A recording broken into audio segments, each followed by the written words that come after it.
بالله من الشيطان الرجيم. بسم الله الرحمن الرحيم. ألم تر إلى الملأ من بني إسرائيل من بعد موسى إذ قالوا لنبي لهم ابعث لنا ملكا نقاتل في سبيل الله قال هل عصيتم إن كتب عليكم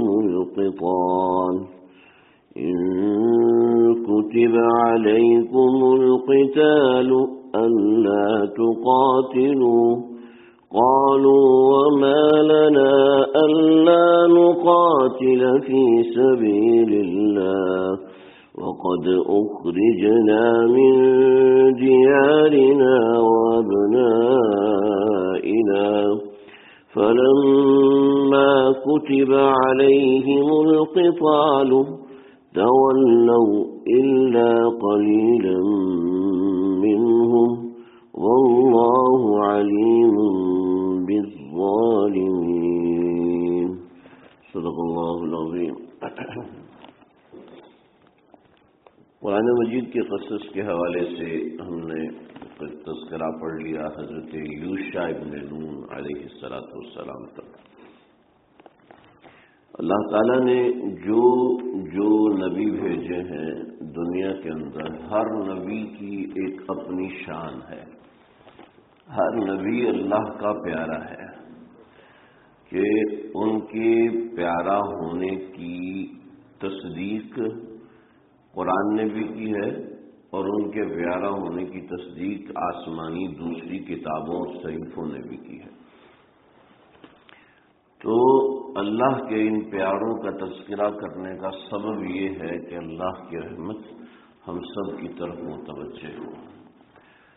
ایک تو قرآن مجید کو سمجھنا، ایک تو قرآن مجید کے معانی سمجھنا، دوسرا اللہ کی باتیں سمجھنا، اور تیسرا اللہ کے پیاروں کی باتیں. اللہ تعالی ہمیں اس سے محروم نہ فرمائے. اللہ تعالی ہمیں اس کی برکتیں حاصل کرنے والا بنائے. اس سے کم از کم اپنے قلب کے اندر ایک طلب پیدا ہو جاتی ہے کہ اللہ نے وہ کون لوگ ہیں جو اللہ کے اتنے پیارے ہیں کہ اللہ بار بار ان کا تذکرہ قرآن میں فرما رہے. اور ایک تاریخی اعتبار سے ایک ترتیب ہے جس کو ہم لے کے چل رہے ہیں قرآن مجید کی ترتیب کے ساتھ ساتھ. آدم علیہ السلام، اس کے بعد حضرت شیس علیہ السلام. چونکہ قرآن میں تذکرہ نہیں اس لیے ہم نے تفصیل سے ذکر نہیں پڑھا. حضرت نوح علیہ السلام، حضرت ادریس علیہ السلام، پھر حضرت ابراہیم علیہ السلام، پھر اس کے نیچے حضرت یعقوب علیہ السلام، حضرت اسحاق علیہ السلام، پھر حضرت یوسف علیہ السلام، حضرت یوسف سے نیچے حضرت موسیٰ علیہ السلام، اور حضرت موسیٰ سے نیچے حضرت یوشع بن نون علیہ السلام. یہاں تک ہماری بات ہو گئی تھی. اور اس کے ساتھ قوم عاد اور قوم سمود جو ایک طرف الگ قومیں ہیں ان کا ہم نے تذکرہ پڑھا. اس کے ساتھ ایک ضمنی طور پہ قوم کی حضرت شعیب علیہ السلام کی قوم جو کہ ایک بنیادی قوم ہونے کی حیثیت رکھتی تھی. اور حضرت ابراہیم علیہ السلام کے تذکرے کے ساتھ حضرت لوط علیہ السلام کا تذکرہ، ان کی قوم کی بے حیائی اور اس کے حوالے سے باتوں کا ذکر ہم نے کیا ہے جو کہ قرآن مجید میں اکثر مقامات پہ اللہ نے پھیلایا ہوا ہے. جیسے حضرت موسیٰ علیہ السلام کا تذکرہ 721 مقامات پر ہے. ہم نے تقریباً وہ تمام واقعات دیکھے جن کا ذکر قرآن مجید میں آیا ہے. ایسی حضرت ابراہیم علیہ السلام کا ذکر کوئی 35 سے زائد مقامات پر ہے. ہم نے تقریباً ان سب باتوں کا ذکر کیا. ایسے حضرت یوسف علیہ السلام کے اوپر پوری ایک صورت ہے، ہم نے اس کا تفصیل سے ذکر پڑھا.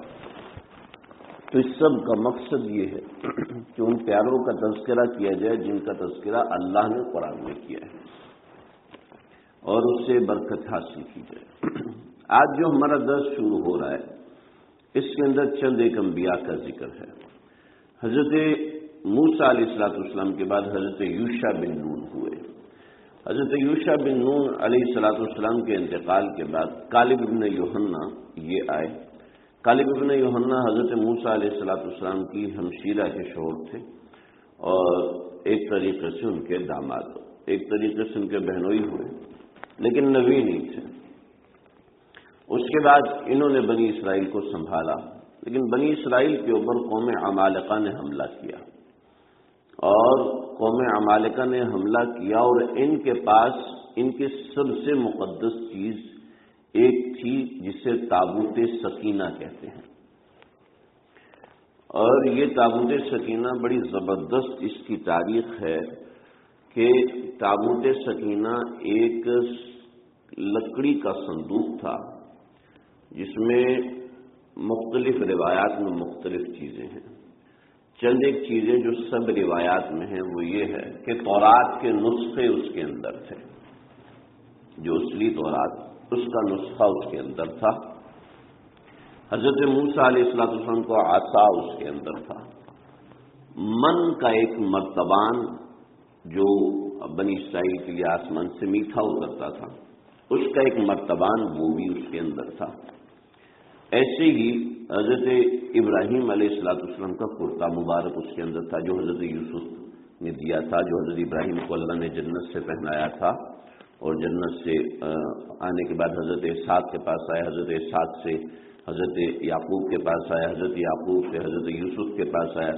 حضرت یوسف علیہ السلام نے اپنی اذهبوا بقمیصی هذا فالقوا علی وجه ابی ارتد بصیرا کہ ان کی آنکھیں واپس لوٹ آئیں گی، پورا تذکرہ ہم نے پڑھا تھا۔ وہ کرتا مبارک اس کے اندر تھا، حضرت موسیٰ کا عصا اس کے اندر تھا، سینہ تھا، اور یعنی تابوت کہتے ہیں لکڑی کا صندوق، اور سکینہ کا مطلب کہ اس کے ذریعے سے لوگ سکون اور تبرک حاصل کیا کرتے تھے۔ تو تبرک بھی آثار نبی کی یہ سب سے بڑی دلیل ہے تابوت سکینہ، جو آج کل سعودی عرب میں سلفی حضرات ایک بہت خطرناک مہم چلا رہے ہیں کہ جہاں جہاں آقا صلی اللہ علیہ وسلم کے تبرکات ہیں ان سب کو ختم کر رہے ہیں۔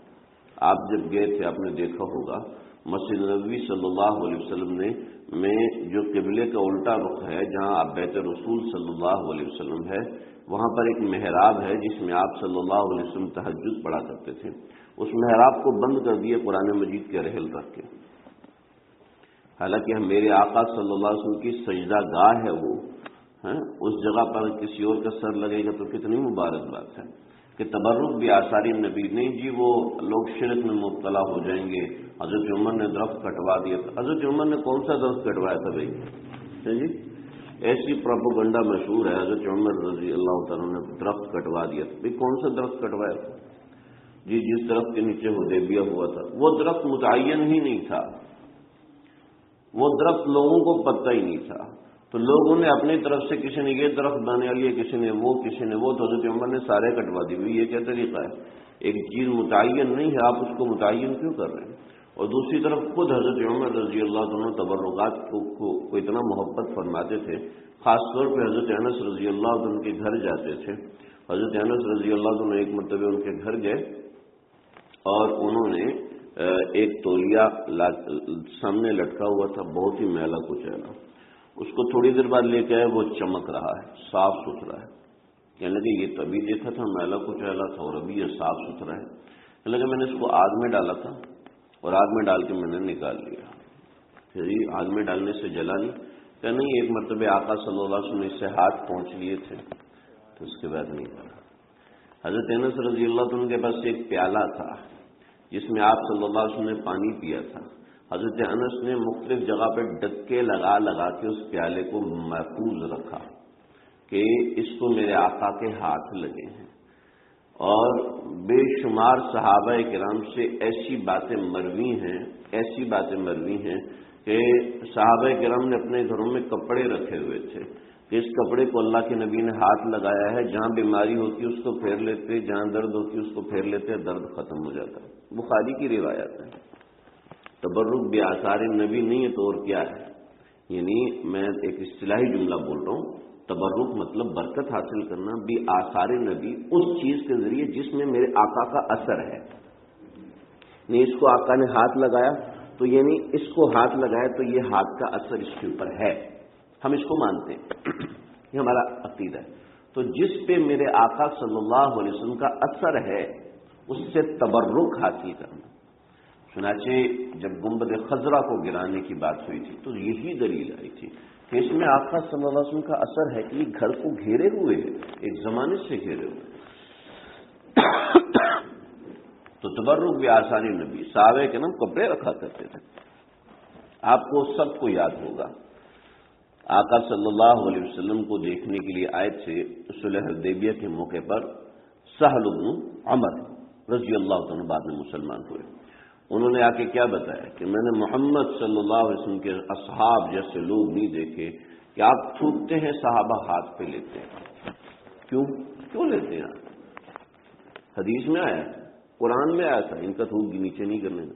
حضرت طلحہ رضی اللہ عنہ، اللہ کے نبی نے کہا یہ بچنے کا خون جو ٹاکسینیٹک خون ہوتا ہے، جو بچنے سے نکلتا ہے، گاڑھا خون ہوتا ہے، اس میں بدبو ہوتی ہے، آپ نے فرمایا اس کو محفوظ جگہ ڈال دینا، کسی کا پاؤں آئے گا تو بے ادبی ہوگی۔ حضرت طلحہ کو گوارا نہیں ہوا، زمین میں ڈالے پی گئے، تو سارا خون پی گئے۔ آپ نے فرمایا کہ جس کے جسم کا جز محمد عربی صلی اللہ علیہ وسلم کے جسم کا جز کا حصہ بن جائے اس پہ آگ حرام ہے۔ اور بھی بہت باتیں ہیں، میں اپنے موضوع سے نکل جاؤں گا، لیکن تابوت سکینہ جس کا ذکر یہاں پر آ رہا ہے، جس کی وجہ سے چند انبیاء مبعوث ہوئے ہیں، تو اس کا ذکر وہ کیوں متبرک تھا، کیوں اس کے اندر برکت تھی، کیا وجہ تھی کہ انبیاء علیہ الصلوۃ والسلام نے ان کو محفوظ رکھا، اللہ کے انبیاء نے، اللہ کے برگزیدہ لوگوں نے اس کی حفاظت کی۔ اور قرآن مجید میں اس کا ذکر ہے، وقال لهم نبيهم ان آیات ملکه ان یأتیکم التابوت فیہ سکینۃ من ربکم، اس کے اندر تمہارے پروردگار کی طرف سے سکونت ہے۔ اس میں کیا تھا؟ اس میں تو تبرکات تھے، اس میں کوئی نورانی محفل لگی ہوئی تھوڑی تھی کہ اندر سے نور نکلتا ہے، سارے لوگ پرسکون ہو جاتے ہیں، ایسا نہیں۔ فیہ سکینۃ من ربکم، اس کے اندر تمہارے پروردگار کی طرف سے سکینت، اور پھر وضاحت بھی کر دی، ایسے نہیں۔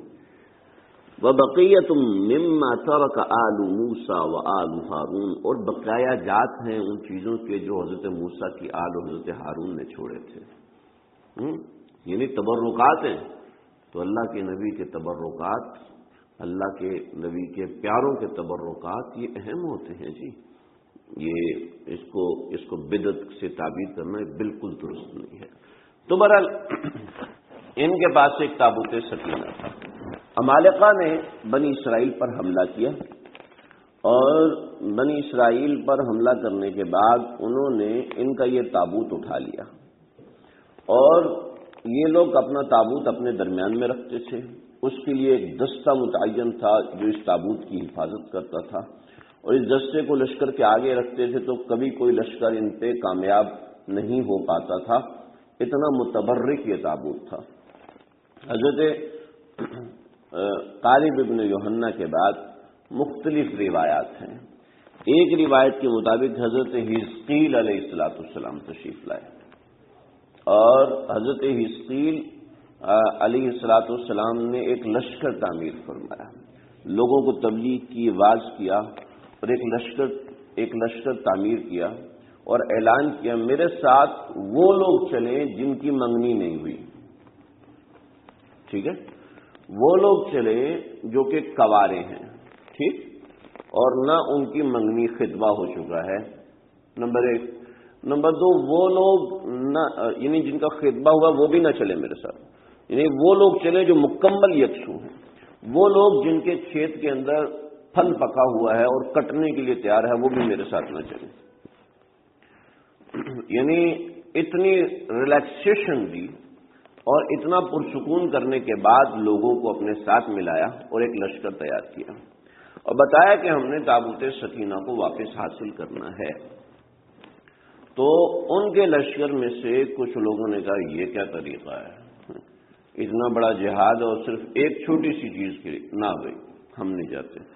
تو وہ جب لشکر سے باہر نکلے تو اللہ نے ان کے اوپر موت طاری کر دی، وہ مر گئے۔ تو لوگوں نے دیکھا کہ لشکر سے روح گردانی کی وجہ سے ایسے ہو رہا، تو لوگ ڈر گئے اور پکا سمجھ گئے کہ یہ اللہ کی طرف سے حکم تھا، اس وجہ سے یہ لشکر بنایا جا رہا ہے۔ تو لوگوں کا اذعان اور یقین اور پختہ ہو گیا۔ پھر حضرت حزقیل علیہ السلام نے اللہ تعالیٰ سے دعا کی، اور دعا کرنے کے بعد اللہ رب العزت نے جو لوگ مر گئے تھے ان کو دوبارہ زندہ فرمایا۔ مرنے کے بعد دوبارہ زندگی، اس کے اوپر کافی ابحاث ہیں، ہمیں اس پہ جانے کی ضرورت نہیں۔ اس کے بعد کیا ہو کوئی پتہ نہیں ہے۔ قرآن مجید میں واقعہ بس اتنا ذکر ہے، اللہ رب العزت نے ان کو دوبارہ زندہ فرمایا اور وہ دوبارہ زندہ ہونے کے بعد لشکر میں شامل ہو گئے۔ میں اس کی تطبیق آگے ذکر کرتا ہوں۔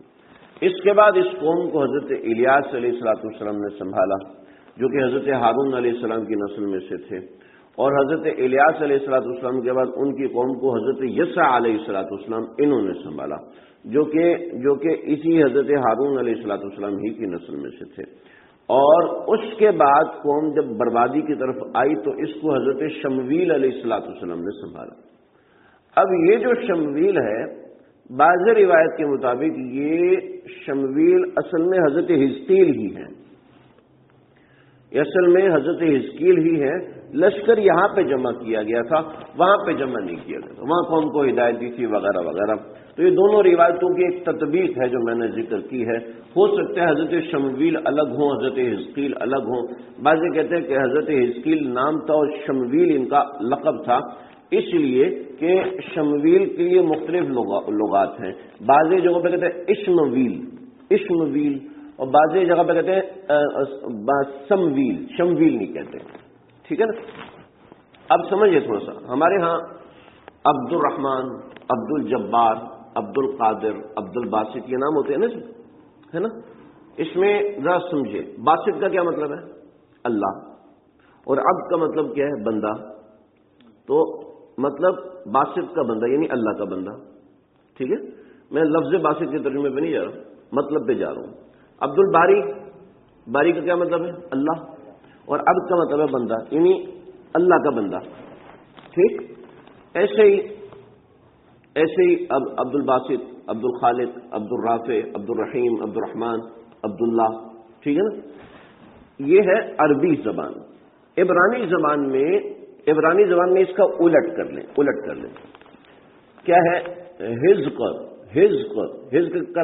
کا مطلب ہے عبد، اور ایل کا معنی ہے بندہ۔ حزق کا مطلب ہے اللہ، اور ایل کا معنی ہے بندہ، یعنی حزق کا بندہ یعنی اللہ کا بندہ۔ ایسے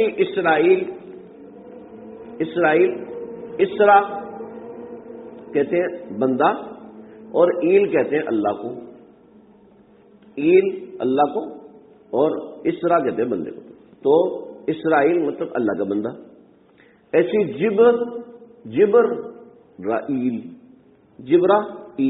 ایل معنی بندہ اور جبر معنی اللہ، یعنی اللہ کے مختلف صفات ہیں، جیسے ہم باسط، خافض، رافع، ہم یہ صفات کہتے ہیں تو وہ جبر ہے، کبھی اسر ہے، کبھی حزق ہے، اور کبھی شمو ہے۔ یہ مختلف صفات ہیں جو کہ عبرانی زبان میں ہوتی ہیں۔ تو ایل کا مطلب ہوتا ہے بندہ، یعنی ایل کا بندہ، ایل کو مطلب ایل الٹا کرو، ایل مطلب بندہ، تو شم کا بندہ، جبر کا بندہ، اسرا کا بندہ یعنی اسرافیل، یعنی اسرائیل، یعنی جبرائیل، یعنی اسماعیل، اور وغیرہ وغیرہ آپ سمجھ سکتے ہیں۔ تو ایسے ہی شمویل بھی ایک لقب تھا کہ یہ اللہ کا بندہ ہونے کا، تو باقی اصل نام ان کا حضرت حزقیل ہی تھا۔ اس کے اندر بھی وہ معنی ہو سکتے ہیں، لیکن دو نام ہو سکتے ہیں، ایک نام اصلی ہے اور دوسرا صفت کا نام ہے۔ تو بہرحال آج ہمارا جو درس ہے وہ خاص طور پہ ان کے متعلق، چونکہ دوسری باتیں ہم نے ذکر کر دی ہیں۔ تو حضرت شمویل یا حضرت حزقیل یا حضرت سمویل یا حضرت اشمویل سب ایک ہی نام ہے۔ تو یہ انہوں نے لشکر تیار فرمایا، لشکر تیار فرمانے کے بعد قوم کو ہدایت دی، اور قوم کو ہدایت دینے کے بعد حضرت شمویل بوڑھے ہو گئے تھے، اور بڑھاپے کے اندر لوگ ان کے پاس آئے، اسی بنی اسرائیل کی قوم کے لوگ ان کے پاس آئے، اور کہنے لگے کہ آپ تو بوڑھے ہو گئے ہیں، ہمارے اندر ایک آپ بادشاہ مقرر کر دیجئے تاکہ ہم اس بادشاہ کے پیچھے پیچھے چلیں۔ اب یہ لوگ یہ چاہتے تھے، میں نے آپ حضرات کو ایک دفعہ ایک نقشہ دکھایا تھا، اس نقشے کے اندر میں نے ذکر کیا تھا حضرت یعقوب علیہ السلام کی اولادوں میں جو یہودا کی اولاد ہے وہ ساری کی ساری سردار بنی تھی۔ اسی وجہ سے بنی اسرائیل کو یہودی کہتے ہیں کہ ساری یہودا کی اولاد ساری کی ساری سردار بنی تھی۔ تو یہودا کی اولاد میں حضرت یوسف علیہ السلام کی اولاد میں حضرت یوشع بن نون آئے اور اس طرح کے لوگ آئے۔ تو اب جو سرداری تھی وہ یہودا کی اولاد کے پاس تھی، یا دیکھا حضرت موسیٰ علیہ السلام بھی یہودا کی ہی نسل میں سے تھے، تو اس وجہ سے یہ لوگ حضرت ہارون بھی اسی نسل میں سے تھے۔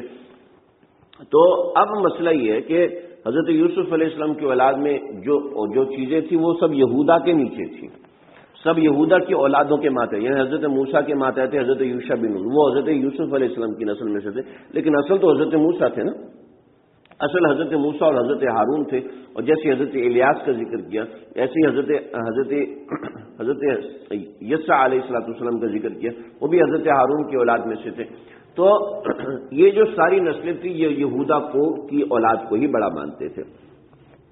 اب یہ لوگ یہ چاہتے تھے کہ ہمارے اندر سے کوئی بادشاہ بن جائے جو سارے بنی اسرائیل جو لاکھوں کی تعداد میں ان سب پر حکومت کرے۔ مشکل تو نہیں ہو رہا بھائی؟ سمجھ میں آ رہا ہے؟ بور تو نہیں ہو رہے؟ پانی دیں اللہ۔ تو یہ سارے کے سارے حضرت شمویل علیہ السلام کے پاس حاضر ہوئے اور آگے کہنے لگے کہ آپ ہمارے درمیان ایک بادشاہ بنا دیں۔ اسی کا ذکر یہاں سورہ بقرہ میں، الم تر الی الملأ من بنی اسرائیل من بعد موسیٰ، آپ نے ان لوگوں کو دیکھا نہیں جو حضرت موسیٰ علیہ السلام کے بعد کچھ سردار تھے، وہ آئے اپنے نبی کے پاس اور اذ قالوا لنبی لہم ابعث لنا ملکا، ہمارے درمیان ایک بادشاہ بنا دیجئے جو ہمیں جہاد فی سبیل اللہ کی طرف لے کے جائے۔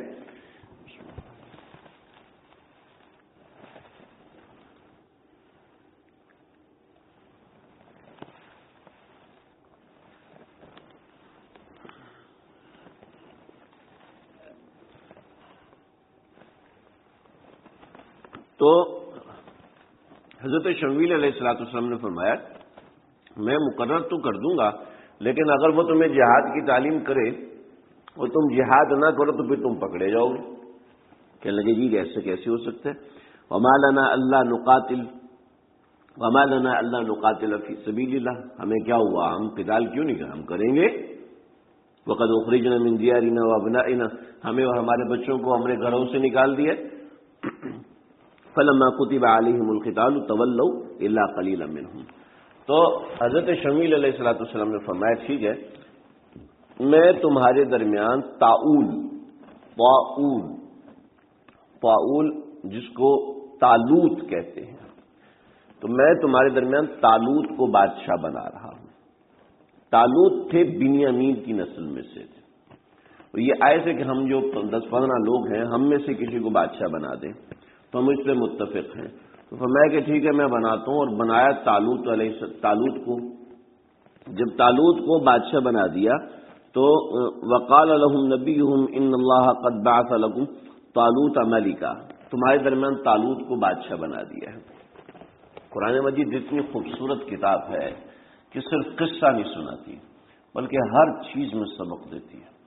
انہوں نے دیکھا کہ جب غریب آدمی بادشاہ بن رہا ہے تو یہ پسو پیش ہونے لگے، کہنے لگا نہیں آپ ہمارے درمیان سے بنائیں، آپ ہمارے اندر سے بنائیں۔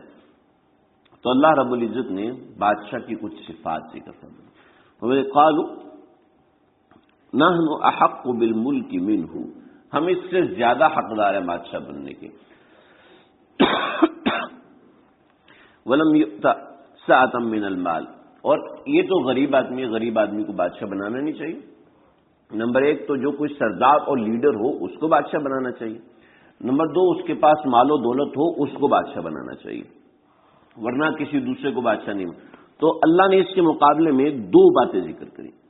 پہلی بات زادہ بسطۃ فی العلم والجسم، ایک اس کے پاس علم ہو ایک اس کے پاس علم ہو، دوسرا وہ جسمانی اعتبار سے ٹھیک ٹھاک ہو۔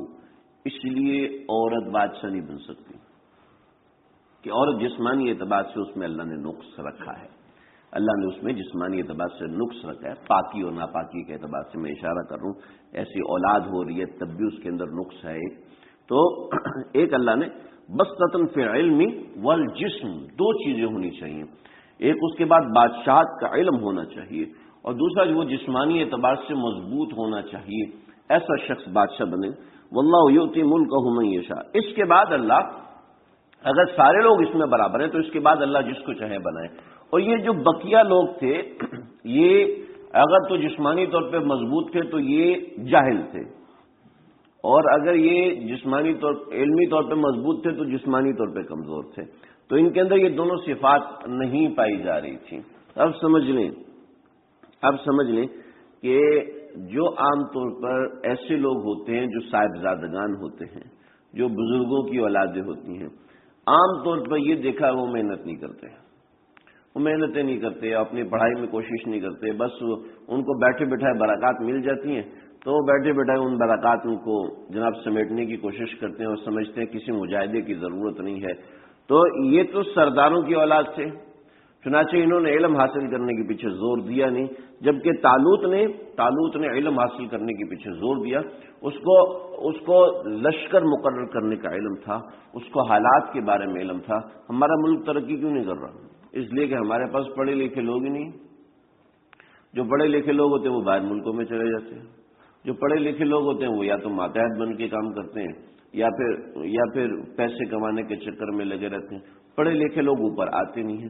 ہمارا دشمن ملک ہے انڈیا ہے، ان کے ہاں جو اجلاس ہوتے ہیں وہ سارے پی ایچ ڈی رکھتے ہیں، وہ کوئی ایسا ماسٹر کوئی ان پڑھ گوار یا کسی کو اعزازی ڈگری ملی ہو کسی ایسے بندے کو نہیں رکھتے، چنانچہ ان کی معیشت جو انویسٹر پاکستان آتا ہے فوراً انڈیا چلا جاتا ہے، جو انویسٹر آتا ہے پاکستان انڈیا چلا جاتا ہے۔ آپ لوگ صحیح جانتے ہوں گے، زیادہ بہتر جانتے ہوں گے، میں تو تھوڑی بہت چیزیں پڑھی کہ انویسٹر پاکستان کو رخ ہی نہیں کرتے کہ کیا ہے اکانومی یہاں پر بہت بڑی ہے لیکن اس کی پلاننگ صحیح نہیں۔ تو پڑھا لکھا بندہ باہر اپلائی کرے جب کیسے اٹھاتے ہیں، اس کو فوراً اٹھاتے ہیں اور یہاں سے گنوار جاتے ہیں اور 3 4 مہینے لگے رہتے پھر کہیں جا کے اٹکتے ہیں، بڑی محنت کرتے ہیں۔ پڑھا لکھا بندہ یہیں سے کمپنیاں اس کو اٹھاتی ہیں اور یہاں کہتے ہیں پیسے دے دو تو رکھ لیں گے آپ، ایسے ہی ہوتے ہیں نا۔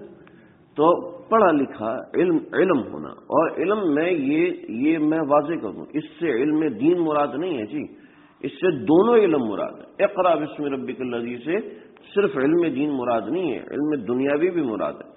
لہذا اپنے جو علم دنیاوی حاصل کرتے ہیں، جو علم دنیاوی کے اندر لگے ہوتے ہیں، جو علم دنیاوی حاصل کیا اس کو دنیا داری نہ سمجھیں، اپنی نیت کو خالص رکھیں۔ اب ان لوگوں نے کہا کہ دیکھیں ہم یہ بات نہیں مانتے، بسطۃ فی العلم والجسم، ہم نہیں مانتے، کوئی اللہ کی طرف سے نشانی بھی ہونی چاہیے۔ تو اللہ رب العزت نے اپنے نبی پر وحی نازل کی اور فرمایا کہ ان آیت ملکہ، اس کی نشانی یہ ہے کہ جو تابوت سکینہ عمالقہ لے کے گئے ہوئے نا، وہ تمہارے پاس یہی بندہ واپس لے کے آئے گا۔ اور عمالقہ نے کیا کیا تھا؟ عمالقہ نے یہ کیا کہ تابوت سکینہ اٹھایا اور ان کی توہین کرنے کے لیے اس کو بت کے نیچے رکھ دیا، نیچے تابوت رکھا اور اس کے اوپر بت کو کھڑا کر دیا۔ جب صبح ہوئی تو دیکھا کہ بت نیچے اور تابوت اس کے اوپر پڑا ہوا، بڑے حیران ہوئے، بت نیچے اوندے منہ پڑا اور تابوت اس کے اوپر رکھا۔ جو وہاں پہ چوکیداری پہ تھے ان سب کی پٹائی کرنے کے بعد پھر دوبارہ تابوت نیچے رکھا اور بت اس کے اوپر رکھ دیا۔ اگلے دن آئے پھر اس کو الٹا ہوا پڑا، اور اس کے ساتھ کیا ہے، اس کے ساتھ پورے شہر میں چوہے پھیل گئے،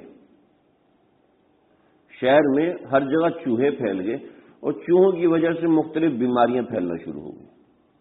انہوں نے پھر ایک ڈٹائی کی کہ تابوت کو نیچے زمین کے ساتھ باندھا زنجیروں کے ساتھ اور اس کے اوپر بت کو اس کے اوپر کس کے باندھ دیا اور پہرا سخت کر دیا کہ اندر تابوت جہاں پر ہے اس کے اندر کسی کو نہیں جانے دینا، اور سخت پہرا کیا۔ صبح کے وقت آئے تو دیکھا پھر الٹا ہوا پڑا، ساری زنجیریں کٹی ہوئی ہیں، تو بڑے پریشان ہوئے.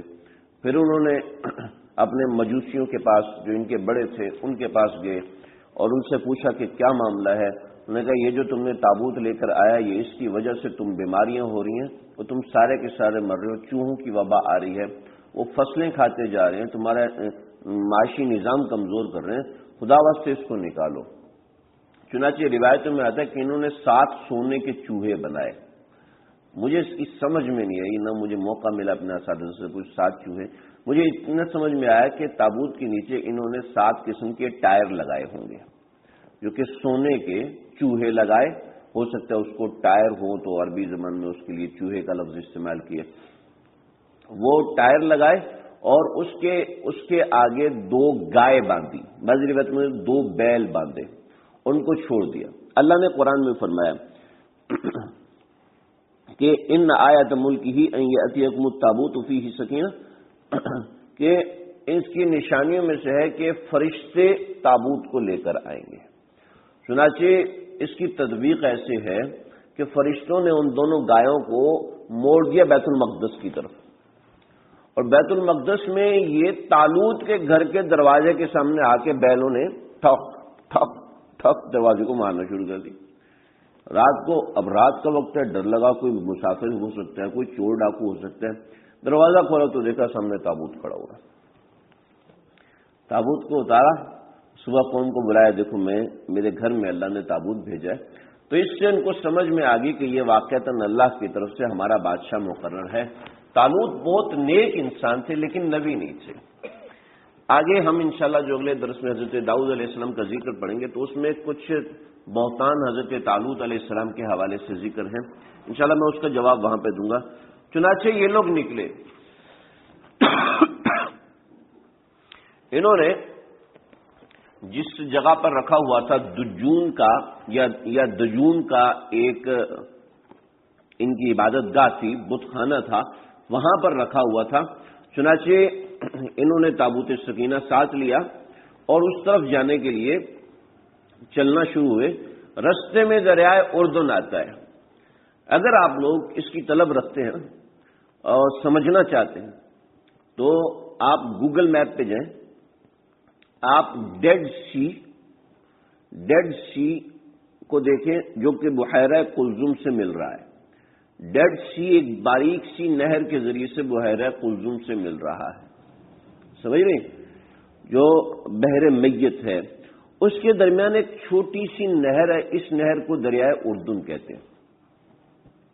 ٹھیک ہے, جہاں ڈیڈ سی سے اس کی نہر ملتی ہے وہ اس طرف کا پانی بہت خراب ہے, نہیں پینے سے آپ بیمار ہی ہوں گے, اور جہاں بحیرہ قلزم سے ملتا ہے وہاں تک اس کا پانی اچھا ہے. تو ہمارے اکابرین نے لکھا ہے کہ یوں لگتا ہے کہ یہ ڈیڈ سی کے قریب سے جب نہر آئی ہے وہاں سے گزرے. چنانچہ ان اللہ مبتلیکم بنہر, اللہ تمہیں آزمائیں گے ایک نہر کے ذریعے سے.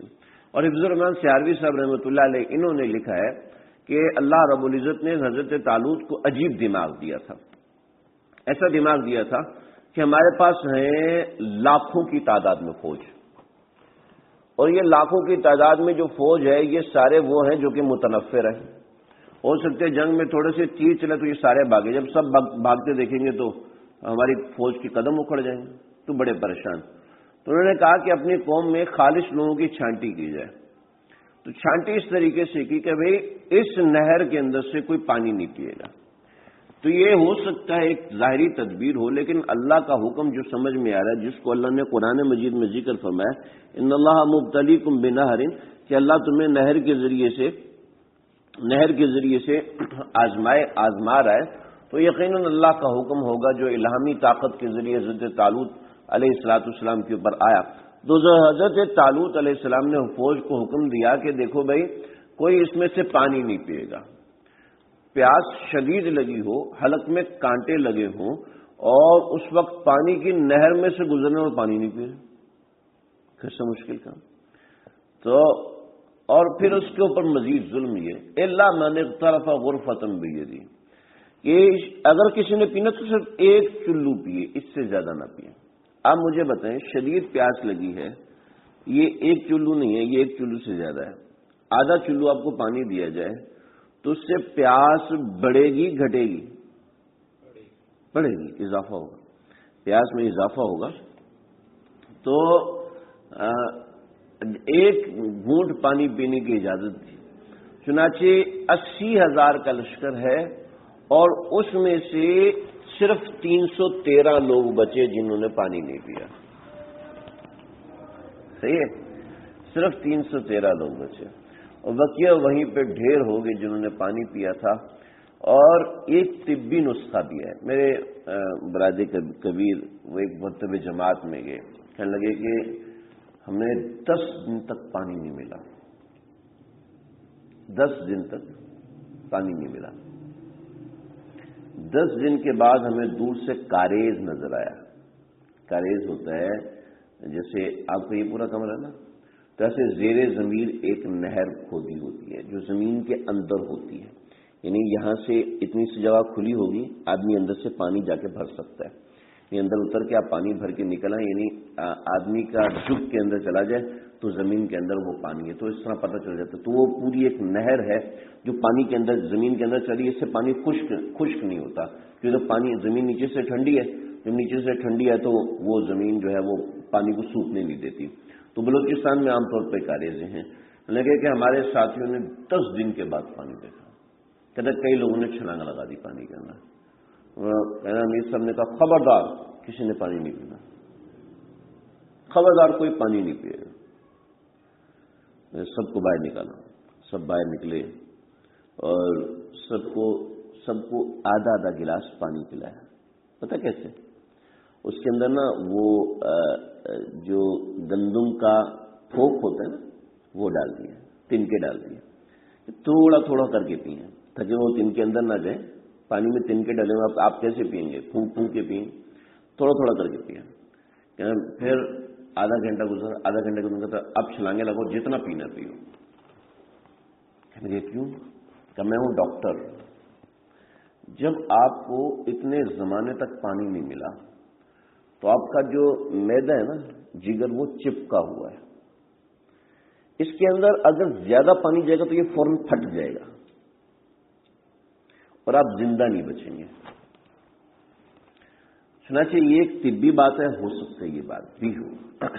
تو ان اللہ مبتلیکم بنار، یہ طبی بات ہے، کسی ڈاکٹر سے جا کے پوچھ لیں، آپ کو پانی نہیں ملا 4-5 دن تک اور آپ کو ملے تو آپ ایک دم سے پیو؟ نہیں، ہرگز نہیں پینا۔ یہ معدہ اندر سے، جگر اندر سے، یہ سب چیزیں اندر سے چپک جاتی ہے پانی نہ ملنے کی وجہ سے۔ اگر آپ زیادہ پانی پئیں گے تو یہ فوراً پھٹ جائے گی، پانی اس کو زیادہ ملے گا۔ اس کو تھوڑا سا پانی دو تاکہ یہ تر ہو جائے، اس میں چپچپاہٹ پیدا ہو، کیونکہ اس کا کام اندر سے جیسے پانی ملے گا وہ لیسدار مادے میں تبدیل ہو جائے گا۔ اب پانی زیادہ ہوگا، لیسدار مادہ نہیں بنے گا، وہ فوراً جگر کو پھاڑ دے گا۔ چنانچہ حالانکہ بقیہ سب لوگ وہیں پہ رہ گئے، صرف 313۔ بعض روایت میں ہے کہ غزوہ بدر میں اتنے لوگ تھے جو اصحاب طالوت تھے، یعنی غزوہ بدر میں 313 تھے، تو اس وجہ سے اصحاب طالوت کی تعداد 313 بتائی جاتی ہے، ورنہ واللہ علم کتنی تعداد تھی۔ تو اس کے بعد یہ جا کے ملے، ان کا سامنا ہوا جالوت کے ساتھ۔ حضرت طالوت علیہ السلام کے لشکر کے اندر 6 بھائی تھے حضرت داؤد علیہ السلام کے، اور یہ 7ویں تھے جو کہ بہت چھوٹی عمر کے تھے، لشکر کے ساتھ کچھ سامان اٹھانے کے لیے آئے تھے، لڑنے کے لیے نہیں آئے تھے کیونکہ یہ لڑنے کے قابل نہیں تھے۔ اب یہ جتنا بچہ ہے، اعظم بھائی جتنا بچہ ہے، یہ اعظم بھائی کے بیٹے جتنا بچہ ہے، یہ کس سے لڑے گا؟ یہ لشکر میں لڑنے کے لیے تھوڑی لے کے جاتے ہیں ایسے بچوں کو لشکر میں اس لیے لے کے جاتے ہیں تاکہ یہ کسی کو پیغام دینا ہے، ہمیں جلدی سے اس کو بتا کے آؤ، جلدی سے اس کو بلا کے لاؤ، تو پیغام دینے کے لیے تو چھوٹے بچے تو چھوٹی سی جگہ سے بھی گزر جاتے ہیں، درختوں کے اوپر سے چڑھ کے بھی گزر جاتے ہیں، تو یہ اس لیے آئے تھے، نہ ان کو مشق تھی۔ تو جالوت جسمانی اعتبار سے بہت بڑا تھا، یعنی جسے آپ جائنٹ کہہ سکتے ہیں، یعنی عام آدمی سے، جو پہلوان ہوتے ہیں عام آدمی سے دگنے بڑے ہوتے ہیں، تو یہ اتنا بڑا تھا جالوت۔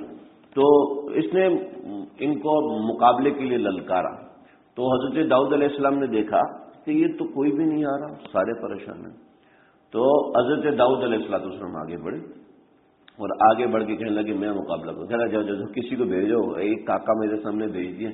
حضرت داؤد علیہ السلام نے کہا نہیں میں مقابلہ کروں۔ حضرت داؤد علیہ السلام کے پاس غلیل تھی، اور بعض روایت کے مطابق غلیل آج جیسی غلیل ہوتی ہے ویسی نہیں تھی، بلکہ ایک ایسی غلیل ہوتی ہے، آپ نے دیکھو بچے ایک کوڑا بناتے ہیں، ان کے پاس کوئی ہتھیار تو ایسے خاص تھے نہیں، تو انہوں نے اس اپنا جو کپڑا تھا اس رومال کے اندر پتھر باندھا، اور جب جالوت مقابلے میں آیا تو زور سے رکھ کے ایک مارا اس کے سر میں لگا، دوسرا مارا سر میں، تیسرا مارا سر میں لگا، سر پاش ہو گیا، سر کے ٹکڑوں میں تقسیم ہو گیا۔ اتنا زبردست نشانہ تھا حضرت داؤد علیہ السلام کو۔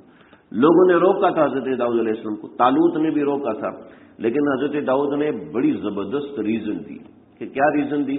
وجہ یہ بتائی کہ یہ ہے بڑا اور میں ہوں چھوٹا، یہ مجھے مارے گا میں پچ جاؤں گا، کیونکہ میں چھوٹا ہوں، اس کا نشانہ اتنا پکا نہیں ہوگا، اور یہ ہے بڑا، میرا نشانہ نہیں چکے گا، جہاں بھی ماروں گا کہیں نہ کہیں تو لگے گا، جی ماروں گا تو کہیں نہ کہیں لگے گا۔ چنانچہ حضرت داؤد علیہ السلام کی یہ جب بہادری دیکھی، مقابلہ کرنا تو بات کی بات ہوتی، اتنے بڑے جسیم آدمی کے مقابلے میں چلے جانا یہ بھی بہت بڑی بہادری ہے، تو قوم نے ان کو سردار بنایا۔ کچھ اور وجوہات بھی ذکر ہے تو انشاءاللہ اس کا ذکر آئندہ کروں گا۔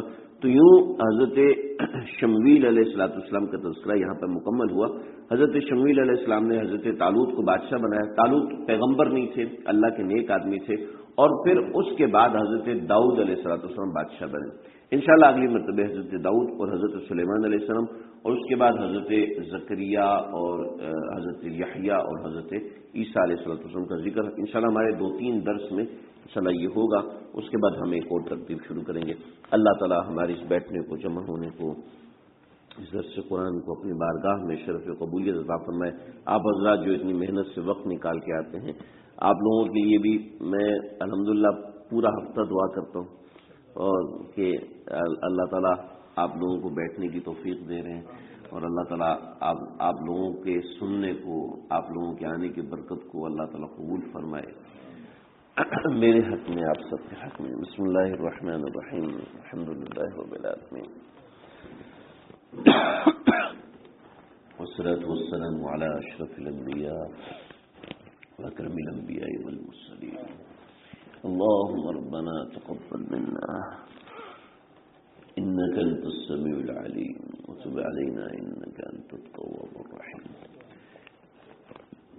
افرغ علينا صبرا وثبت أقدامنا وانصرنا على القوم الكافرين۔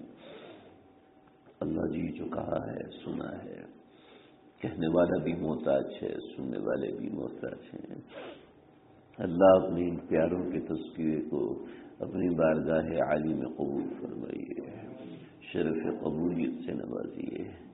ہم جو لوگ بیٹھے سن رہے ہیں، جو خواتین تشریف لائی ہیں، اللہ جو اپنے گھروں میں سن رہے ہیں، ہمارے پنواقل کے اندر کچھ لوگ جمع ہو کے اسپیکر لگا کے سنتے ہیں، کچھ کانفرنس کے ذریعے سنتے ہیں، اللہ سب کے اس وقت نکالنے کو قبول فرمائیے۔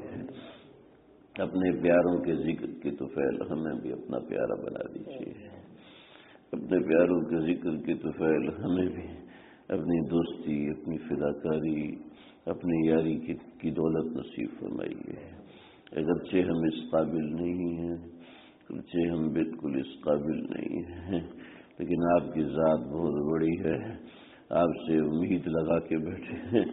جو ہم سے امید لگاتا ہے، ہم سفارش کرتے ہیں کہ بھی اس نے مجھ سے توقع لگائی، اس کو مجھ پہ امید ہے، میں اس کو کیسے اکیلا چھوڑ دوں؟ اے اللہ آپ تو سب سے بڑے ہیں، اے اللہ آپ سب سے عظیم ہیں، اپنے سے امید لگانے والوں کو آپ تنہا مت چھوڑیے۔ اے اللہ تجھ سے امید کا یہ ایک بہانہ ہے، سے امید کا ایک بہانہ ہے تیرے پیاروں کا تذکرہ، تیرے یاروں کا تذکرہ، تیرے خاص لوگوں کا تذکرہ۔ اے اللہ اپنا وعدہ پورا فرمائیے، ہمیں اپنے پیار کے قابل بنا دیجیے۔ ان مبارک تذکروں کی برکت سے ہماری چھوٹی چھوٹی تمنا ہے، ہماری چھوٹی چھوٹی خواہشات کو اے اللہ پورا فرما دیجیے۔ جو چھوٹی چھوٹی ضرورتیں ہیں، بیماری سے شفا ہے، تکالیف سے شفا ہے، معیشت کی فراخی ہے، رزق کی فراخی ہے، صحت کی بحالی ہے، اے اللہ محض اپنے فضل و کرم سے عام و تام فرمائیے، محض اپنے فضل و کرم سے ہمارے جملہ جائز حاجات کو پورا فرمائیے۔ جو لوگ گھروں میں بیمار ہیں، اسپتالوں میں بیمار ہیں، اے اللہ سب کو شفا کاملہ عاجلہ مستمرہ عطا فرما دیجیے، سب کو شفا کاملہ عاجلہ مستمرہ عطا فرمائیے۔ ہمارے آصف بھائی کو نرینہ صالح اولاد کی دولت سے نمر دیجیے۔ ہمارے ڈاکٹر خالد صاحب اے اللہ جس بھی پریشانی اور تکلیف میں ہیں، اے اللہ محض اپنے فضل و عنایت سے دور فرمائیے۔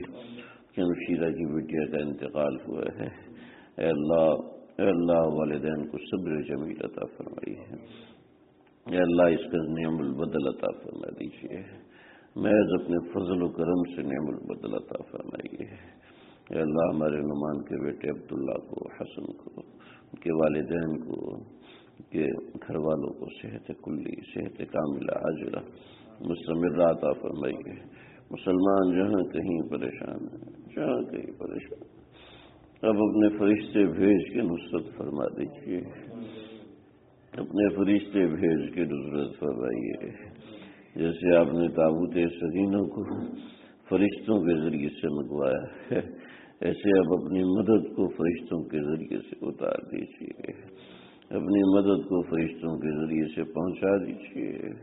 اے اللہ مسلمان جہاں کہیں پس رہے، اے اللہ ان کی مدد فرمائیے، چاہے اس ملک میں ہوں چاہے کسی اور وطن میں ہوں، تیری سرزمین پہ جہاں مسلمان پریشان ہے، اے اللہ معاشی اعتبار سے، اے اللہ حفاظتی اعتبار سے، اے اللہ سیکورٹی کے اعتبار سے، اللہ جان اور مال اور عزت آبرو کے اعتبار سے اپنے اس قرآن کی برکت سے حفاظت فرمائیے۔